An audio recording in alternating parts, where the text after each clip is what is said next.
Assalamualaikum warahmatullahi wabarakatuh. Saya Najwa Fitri. Di sini saya akan menjelaskan materi yang ke-10, yaitu reformasi birokrasi di Indonesia. Jadi, untuk melakukan pembaruan dan perubahan kepada sistem penyelenggaraan pemerintah, yang pertama itu tentang aspek kelembagaan atau organisasi, ketataraksanaan, dan sumber daya manusia aparatur. Ini dilakukan untuk mewujudkan tata kelola pemerintah yang baik. Dan di sini selanjutnya ada area perubahan reformasi birokrasi Permen PAN 25 tahun 2020. Yang pertama itu ada manajemen perubahan, yaitu upaya instansi pemerintah mengelola perubahan yang ada di sebuah birokrasi. Yang kedua itu ada deregulasi kebijakan. Ini berguna untuk mengurangi overlapping atau tumpah tindih antara berbagai kebijakan sehingga bisa membuat pemerintah tidak dapat menjalankan tugasnya dengan baik. Yang ketiga itu ada penataan organisasi. Ini sangat penting karena agar mendapatkan ukuran organisasi yang baik sesuai dengan kebutuhan yang menjadi visi misi dari instansi pemerintah. Yang keempat itu ada penataan pelaksanaan, bagaimana aktivitas yang dijalankan oleh setiap unit organisasi dan cara apa yang dilakukan oleh organisasi itu berguna mencapai tujuan dan sasaran yang telah ditetapkan. Yang kelima itu ada penataan SDM. Ini bagaimana melakukan penataan kompetensi dan meningkatkan kapasitas human research yang ada dalam instansi pemerintahan. Yang keenam itu ada peningkatan kualitas, bagaimana pelayanan publik meningkatkan kualitas pelayanannya dalam arti luas itu kepada masyarakat, karena esensi dari tugas pemerintah yaitu melayani masyarakat. Dan di sini juga ada tantangan atau hambatan birokrasi. Yang pertama itu ada interface politik yang terlalu kuat dalam birokrasi ini bisa menyebabkan netralitas ASN dalam memperkuat kompetensinya untuk mewujudkannya.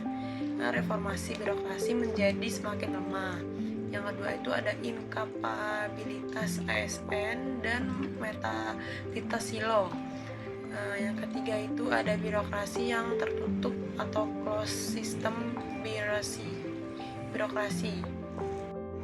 Selanjutnya ada Grand Design Reformasi Birokrasi dari tahun 2010 sampai 2025. Yang pertama merupakan rancangan induk yang berisi arah kebijakan pelaksanaan reformasi birokrasi dari tahun 2010 sampai 2025. Dan yang kedua itu ditetapkannya setiap 5 tahun melalui keputusan presiden.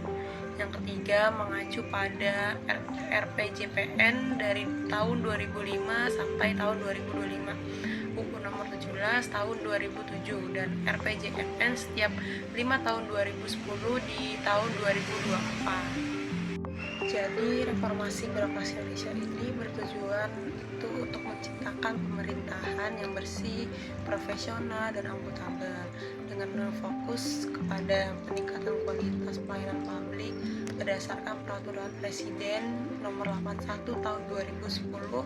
Reformasi ini mencakup perubahan dalam organisasi keterlaksanaan dan sumber daya manusia.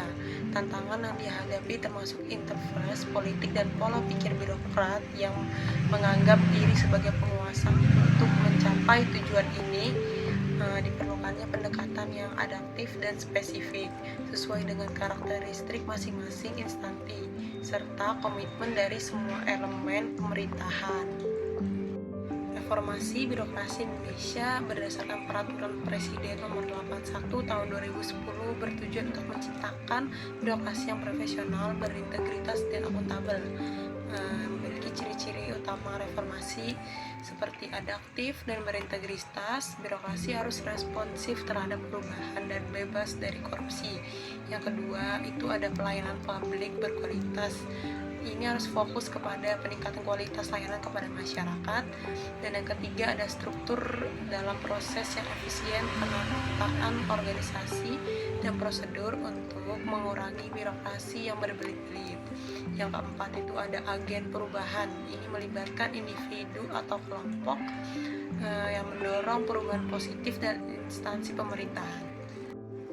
prinsip-prinsip reformasi birokrasi Indonesia sesuai dengan Peraturan Presiden Nomor 81 Tahun 2010. Itu yang pertama ada clean governance yang mewujudkan pemerintah yang bersih dari korupsi, kolusi, dan nepotisme.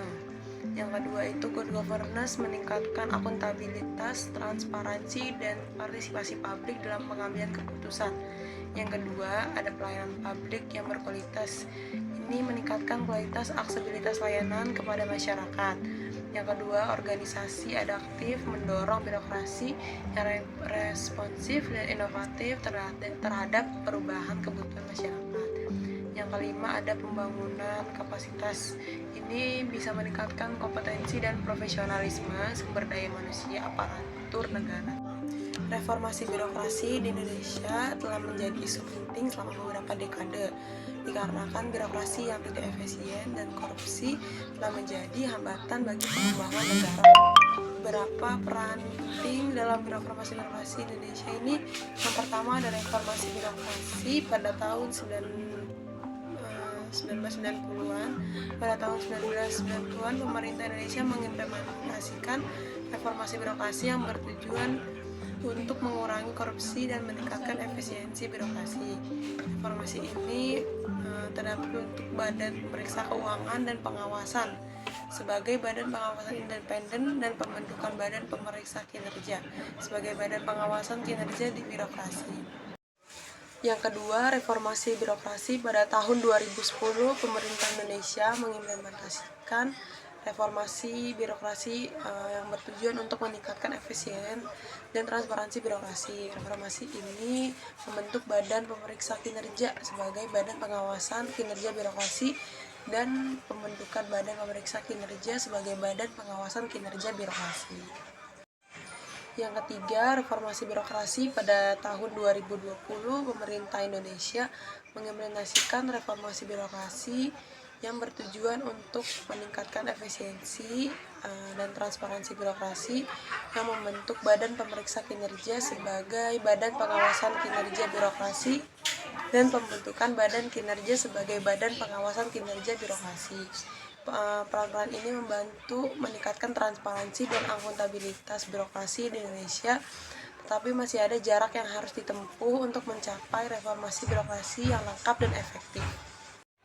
Reformasi birokrasi di Indonesia adalah upaya untuk meningkatkan efisiensi, akuntabilitas, serta transparansi dalam sistem birokrasi negara. Ini melibatkan perubahan dalam cara pejabat pemerintah dipilih, ditempatkan, dan dihargai, serta perubahan dalam cara pemerintah beroperasi dan berinteraksi dengan publik. Ada beberapa hasil potensial dari reformasi birokrasi di Indonesia.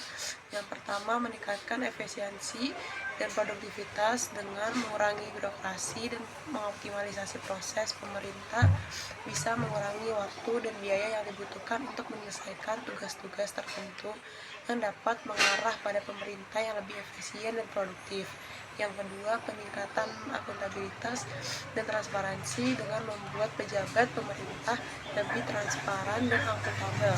Pemerintah dapat mengurangi kemungkinan korupsi dan menyalahgunakan kekuasaan yang dapat mengarah pada pemerintah yang lebih transparan dan bertanggung jawab. Kesimpulan dari reformasi birokrasi di Indonesia ini bertujuan untuk menciptakan pemerintah yang profesional, berintegritas, dan responsif terhadap kebutuhan masyarakat. Meskipun telah dilakukan sejak 1998, tantangan utama tetap ada, seperti pola pikir birokrat yang cenderung menganggap diri sebagai penguasa, bukan pelayanan publik. Reformasi diukur melalui indeks persepsi korupsi dan kemudahan berusaha. Untuk mencapai tujuan diperlukan perubahan budaya kinerja, peningkatan akuntabilitas, dan partisipasi masyarakat dalam profesional reformasi. Dan yang terakhir, ada saran-saran penting untuk reformasi birokrasi Indonesia. Yang pertama, pemerataan pelaksanaan yang memastikan bahwa reformasi diterapkan secara merata di seluruh daerah agar semua warga mendapatkan pelayanan yang setara dan efisien. Yang kedua, perubahan pola pikir, mengubah mindset birokrat dari penguasaan menjadi pelayanan publik untuk meningkatkan kualitas pelayanan. Yang ketiga, partisipasi masyarakat, yang mendorong keterlibatan masyarakat dalam proses reformasi agar menjadi gerakan bersama, bukan hanya proyek pemerintah. Yang keempat, penyesuaian kebijakan mengadaptasi strategi reformasi yang sesuai dengan karakteristik dan kebutuhan spesifik setiap instansi. Sekian penjelasan dari saya, kurang lebihnya mohon maaf. Wassalamualaikum warahmatullahi wabarakatuh.